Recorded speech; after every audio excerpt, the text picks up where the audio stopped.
Arsenal terpongkeng, fans protes dan minta Arteta out. Zidane muncul ke publik gantikan Ancelotti. Kejutan Jose Mourinho ke Everton. Neymar di PHK CR7 ke Al Hilal. Anggota DPR yang kritik naturalisasi ditindak partainya.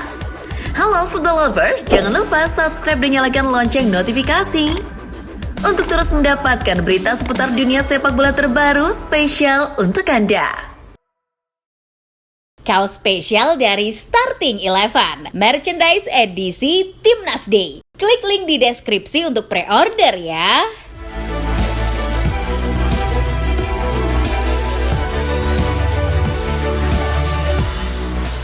Dari hasil lanjutan babak grup UCL, Atletico Madrid sukses menang dramatis atas tuan rumah PSG dengan skor 2-1. Di laga tersebut sebenarnya PSG unggul lebih dulu lewat gol Zaire Emery di menit ke-14 sebelum disamakan oleh Nahuel Molina di menit ke-18. Gol kemenangan bagi Los Colchoneros dicetak di menit ke-93 oleh Angel Correa. Namun dengan raihan 3 poin tersebut, pasukan Diego Simeone kini masih tertahan di peringkat 23 grup UCL dengan 6 poin. Sementara itu, wakil Spanyol lainnya yakni Barcelona juga meraih kemenangan ketika bertandang ke markas Red Star Belgrade. Pasukan Hansi Flick menang besar 5-2 lewat masing-masing gol yang dicetak oleh Inigo Martinez, Raphinha, Fermin Lopez, serta brace dari Robert Lewandowski. Raihan 3 angka tersebut membuat Blaugrana sementara berada di peringkat 6 grup UCL dengan 9 poin.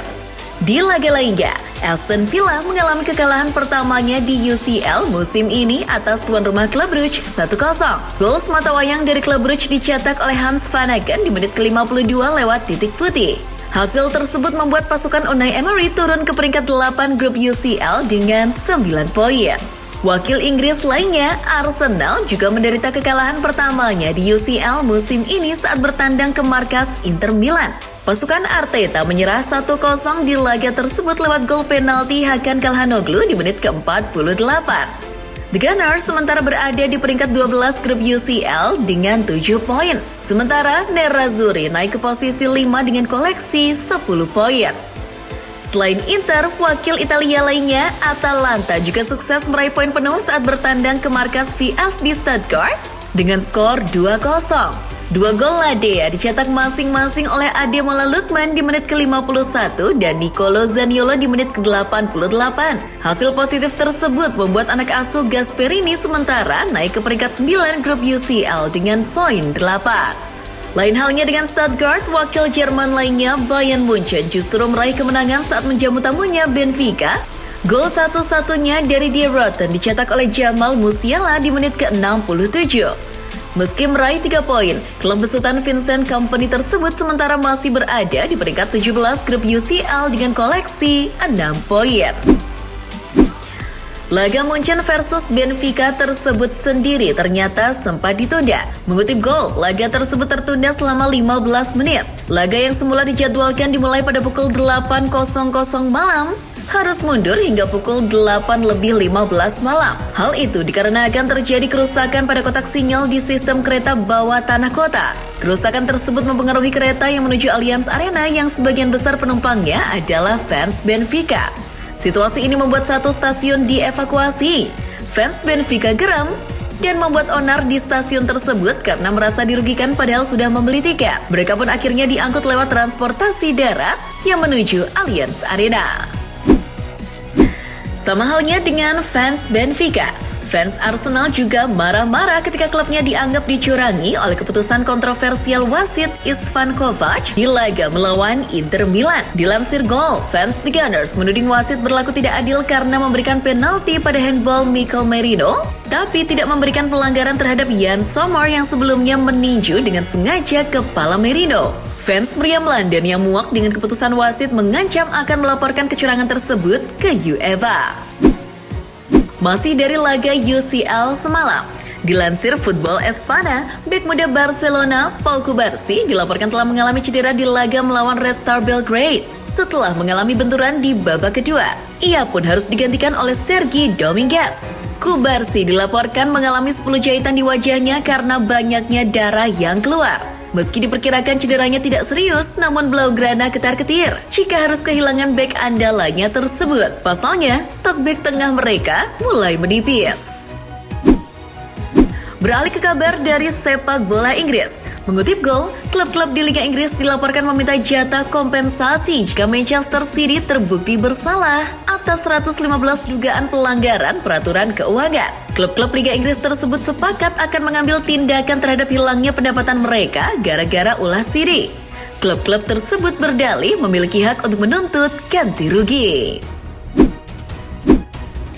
Masih kabar dari sepak bola Inggris. Goal mengungkapkan Jose Mourinho dilaporkan akan kembali ke Liga Inggris setelah kontraknya habis di Fenerbahce tahun 2026 mendatang. Ia menyebut akan pindah ke klub mediocre Liga Inggris yang tak ikut kompetisi Eropa. Teka-teki klub mediocre yang dituju oleh Mourinho tersebut kini perlahan mulai terkuak. Legenda timnas Inggris Alan Shearer mengungkapkan bahwa The Special One beberapa pekan lalu sempat berada di Roma. Menurut Shearer, Mo saat itu bertemu lagi dengan mantan bosnya di Roma, yakni Fredkins yang juga akan menjadi pemilik baru The Toffees. Shearer membaca itu sebagai sinyal kemana Mourinho akan berlabuh setelah dari Fenerbahce. Dari kabar Mourinho, kita beralih ke kabar Zinedine Zidane. Dilansir dari Sport People, Zidane terciduk media ketika hadir di laga melawan AC Milan. Kemunculan Zizou ke publik Bernabeu terjadi di tengah tekanan pemecatan Carlo Ancelotti yang kian meningkat seiring performa buruk Madrid. Kemunculan Zidane dilaporkan sebagai tanda bahwa ia segera mengambil alih El Real untuk periode ketiganya. Apalagi Zidane kini sedang menganggur. Masih kabar soal Real Madrid. Dilansir dari Forbes, Kylian Mbappe dilaporkan muak dengan penempatan posisinya sebagai striker atau pemain nomor 9 oleh Ancelotti. Mbappe mengakui sendiri bahwa dirinya tidak senang bermain di posisi tersebut karena cenderung dipaksakan oleh Ancelotti. Mbappe meminta Ancelotti mengubah posisinya yang lebih nyaman sebagai penyerang kiri. Ancelotti diminta tegas untuk mengubah taktiknya atau memilih mana yang terbaik untuk mengisi posisi di penyerang kiri, dirinya atau Vinicius. Kita terbang ke Arab Saudi. Mengutip Goal, Neymar dilaporkan harus absen hingga 6 minggu karena mengalami robek hamstring. Dengan cederanya tersebut, kini muncul kabar mengejutkan bahwa masa depan Neymar di Al Hilal akan segera diakhiri. Menurut laporan, pihak Al Hilal sudah mengatakan tidak akan mendaftarkan pemain Brasil itu untuk paruh kedua Saudi Pro League musim ini. Keputusan itu kemungkinan besar akan berimbas pada pemutusan kontrak Neymar yang sejatinya akan habis pada musim panas 2025 atau kemungkinan untuk menjualnya di bulan Januari. Kabar yang menguat soal hengkangnya Neymar menyeret nama Cristiano Ronaldo. Dilansir Sport People, Cristiano Ronaldo dilaporkan akan menjadi kandidat pengganti Neymar di Al Hilal. CR7 yang kontraknya akan habis di Al Nassr pada musim panas 2025 sedang dibujuk oleh petinggi Al Hilal untuk menggantikan peran Neymar. Dengan kontrak CR7 yang belum diperpanjang oleh Al Nassr, Al Hilal dapat merekrutnya secara gratis di akhir musim ini. Meski CR7 belum berbicara soal isu ini, namun dirinya sudah sempat memberikan kode bahwa dirinya tetap akan mengakhiri karirnya di Arab Saudi, entah dengan klub manapun. Dilansir dari Daily Mail, Presiden FIFA Gianni Infantino telah menghubungi Donald Trump saat hasil proses hitung cepat pemilu AS 2024 keluar. Infantino menelpon langsung Donald Trump dan mengucapkan selamat setelah ia kembali terpilih menjadi Presiden Amerika Serikat lewat hasil hitung cepat. Dalam pemilu AS 2024, Trump mengalahkan rivalnya dari Partai Demokrat, Kamala Harris. Infantino selanjutnya ingin bertemu Donald Trump untuk membahas gelaran Piala Dunia 2026 yang makin dekat. Ia juga ingin membahas rencana pembukaan kantor pusat FIFA di Amerika Serikat. Beralih ke kabar dari sepak bola nasional. Pemain timnas Indonesia Pratama Arhan memberikan sinyal kuat terkait masa depannya di klub melalui Instagram. Arhan tampak mengenakan jersey hitam polos dengan latar belakang tulisan "Here we go" ala Fabrizio Romano. Kehadiran frasa "Here we go" membuat netizen tanah air menduga Arhan akan segera meninggalkan Suwon FC dan mempunyai klub baru. Arhan juga menyertakan caption penuh makna dalam unggahannya yang mengisyaratkan keinginan untuk membuka babak baru dalam karirnya. Namun, belum diketahui klub mana yang akan dituju Arhan setelah hengkang dari Korea. Sementara itu, negara tempat Arhan sekarang bermain yakni Korea Selatan, timnas sepak bolanya sedang terancam didiskualifikasi dari babak kualifikasi Piala Dunia 2026. Hal ini disebabkan karena andil dari pemerintah Korea Selatan yang ikut campur mengintervensi persepakbolaan Korea Selatan. Sebelumnya, pemerintah Korea Selatan lewat Kementerian Budaya, Olahraga, dan Pariwisata telah bertindak untuk segera memecat Presiden Federasi Sepak Bola Korea Selatan atau KFA, Chung Mong-gyu, karena dianggap melanggar aturan. Jika nantinya Chung Mong-gyu benar-benar disangsi pemerintah, siap-siap saja Taeguk Warriors akan dibekukan dari laga-laga internasional yang sedang diikuti. Dilansir dari Mirror, pelatih baru MU Ruben Amorim ternyata punya sisi yang lain yang menarik di luar lapangan. Ia diketahui tidak suka mengendarai mobil sport mewah sebagaimana pesepak bola maupun pelatih top lain. Hal itu diungkapkan langsung oleh dua teman kuliah Amorim, yakni Peter Skoskoten dan Geoff Lobien. Menurut kesaksian dua bestinya tersebut, Amorim memang tipe orang yang selalu menghindari gaya hidup mewah. Masih soal Ruben Amorim, dilansir Vikahas, pelatih baru Setan Merah tersebut dilaporkan tengah berupaya membawa pulang kembali mantan pemain MU yang dibeli Benfica, Alvaro Carreras. Amorim menyukai penampilan pemain 21 tahun tersebut di Benfica. Bek sayap ini dianggap cocok dalam sistemnya untuk mengisi sektor wingback kiri MU. Ini Carreras ke Old Trafford sangat terbuka lebar karena selain diminta langsung Amorim, Red Devils juga memiliki klausul pembelian kembali sang pemain dalam kontraknya. Hal itulah yang dapat memudahkan MU untuk bernegosiasi dengan Benfica. Beralih ke kabar berikutnya, fans Chelsea bisa bernafas lega karena perjalanannya untuk menonton klub kesayangannya versus FC Noah di Stamford Bridge tak akan terganggu aksi mogok kerja.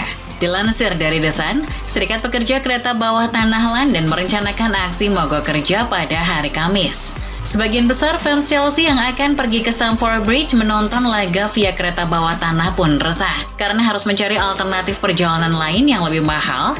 Namun setelah berunding dengan pihak pemerintah, Serikat Pekerja Kereta Bawah Tanah batal melakukan aksi mogok kerja.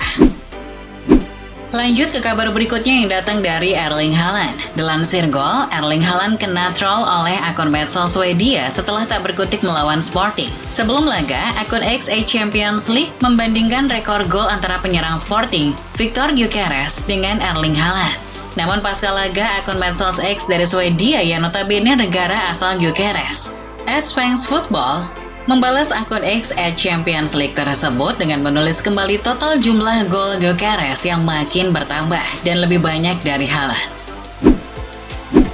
Dari Haaland, pindah ke kabar soal pemain Real Madrid Federico Valverde. Dilansir dari Tribal Football, istri Valverde, Mina Bonino, marah besar pada Ancelotti karena suaminya tidak bermain di posisi yang seharusnya saat kalah melawan AC Milan. Bonino mempertanyakan sikap allenatore asal Italia itu yang terus menempatkan Valverde di posisi sayap yang sebenarnya bukan keahliannya. Istri Valverde juga muak karena sikap Ancelotti hanya memainkan Valverde satu babak saja di laga tersebut. Masih soal Real Madrid, dilansir Tribal Football, pemain muda Dinamo Zagreb, Martin Baturina, dilaporkan menolak tawaran El Real. Baturina awalnya ditawari Los Blancos kontrak berdurasi 4 tahun dan akan dipinjamkan terlebih dahulu musim ini ke klub La Liga. Namun tawaran tersebut tidak membuat Baturina tertarik. Pemain berusia 21 tahun tersebut menolak tawaran Real Madrid karena ogah dipinjamkan ke klub lain dan lebih memilih untuk melanjutkan karirnya di Bundesliga, bukan di La Liga. Kabar selanjutnya datang dari sepak bola Prancis. Dilansir dari Get Football News French, kantor Kejaksaan Nasional Prancis dilaporkan telah menggeledah kantor badan penyelenggara Liga Sepak Bola Prancis dan rumah pribadi milik Presiden LFP Vincent Labrun juga digeledah 5 November 2024 lalu. Penggeledahan buntut laporan dari Asosiasi Anti Korupsi Prancis soal dugaan adanya tindak pidana korupsi yang dilakukan oleh LFP. Asosiasi Anti Korupsi menduga bahwa dana kerjasama antara LFP dan CFC soal hak siar Ligue 1 telah disalahgunakan oleh oknum pejabat LFP. Dari sepak bola Prancis pindah ke kabar dari sepak bola Jerman. Dilansir dari Get Football News Germany, salah satu ultras Bayern Munchen, Sud Kurve Munchen, menyerukan aksi boykot laga melawan Shakhtar di UCL pada Desember mendatang. Seruan ini buntut harga tiket tandang yang naik saat melawan Shakhtar. Menurut laporan, harga tiket di laga tersebut bagi tim tandang berkisar 52 euro alias naik 2 kali lipat dari harga tiket saat Munchen tandang ke Aston Villa. Lewat sebuah pernyataan, Südkurve Munchen menghimbau fans Die Roten untuk tidak hadir di laga tersebut dan jangan mau ditipu oleh UEFA. Dari dalam negeri dilansir Okezone, jelang laga melawan timnas Jepang, media Jepang Nikkan Sports menyebar cywar terhadap timnas Indonesia. Mereka menyamakan timnas Indonesia dengan timnas Cina yang mampu berkembang karena banyak diisi oleh pemain naturalisasi. Tak hanya itu, media tersebut juga menyinggung soal jomblangnya ranking FIFA antara Jepang dengan Indonesia. Mereka bahkan membanggakan bahwa timnas Samurai Biru hampir tembus ranking 10 besar FIFA daripada Indonesia yang berada di ranking 130. Masih jelang laga Indonesia versus Jepang, dilansir dari Suara, kiper andalan timnas Indonesia dari FC Dallas, Martin Paes, dilaporkan telah tiba di Indonesia pada Rabu siang, 6 November 2024. Paes terlihat sudah mendarat di Bandara Soekarno-Hatta, Tangerang, Banten. Namun kedatangan Paes tersebut dibilang kecepatan. Pasalnya skuad timnas Garuda baru akan kumpul tanggal 10 November nanti. Selang waktu beberapa hari sebelum kumpul, dilaporkan Bang Paes akan berlibur dulu di Indonesia, sekalian mengunjungi tanah leluhurnya di Kediri, Jawa Timur.